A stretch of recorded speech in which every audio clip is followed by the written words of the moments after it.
after living through all of that and coming home finally, I never really got scared till I came home and read the headlines. It's something about being in a situation that kind of ameliorates it, though you're concerned. My family, and we're all very much concerned, in writing letters and telling us to come home and please don't stay too long, and the Division of Foreign Missions were doing the same thing, and we were just living day by day.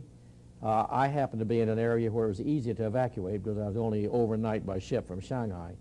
So at the proper time, I felt the time to go, and I took my family to Shanghai, where there was a gathering of all kind of military, outside military strength, and the American government was there in force. I felt I was called to be a missionary, and if I got boosted out of one place, I would shift my burden. And I don't think it was ever a matter of prayer or concern. I don't believe my wife and I ever talked over, even for one moment, entertained the idea of coming back home. China was closed, we were having to get out, we would just go somewhere else. And most all the missionaries of that time did so.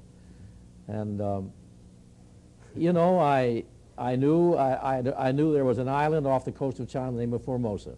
Honestly, Ed, I knew nothing about that place, and I knew the Japanese had it for 50 years. It was now back in Chinese hands. And I just decided to go down and look it over. And so I well remember 3 of us made an exploratory trip. I remember very well the name of the little Chinese tramp steamer called the Li Gung. And we went down to this never island called Formosa to see what the prospects for missionary work was. Left my family behind just to go down and make an exploratory trip. You came into the docks there. Did you meet anybody? Well, you know, the dialect, well, since Japan had Formosa for 50 years, the prevailing language was Japanese, which I did not know one word of. And the dialect there was another Chinese dialect, different than any of us had ever studied, and we did not know one word of this dialect.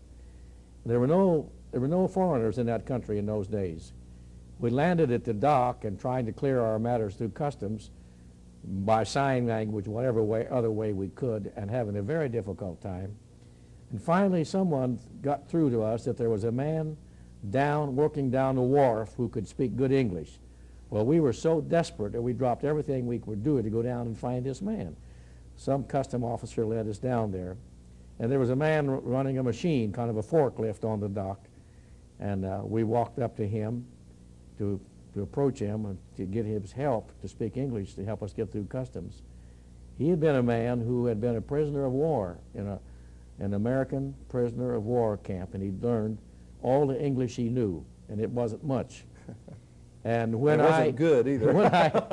when I spoke to him in English, he took his cap off, and the only 2 English words in his vocabulary were, "Hello, Joe."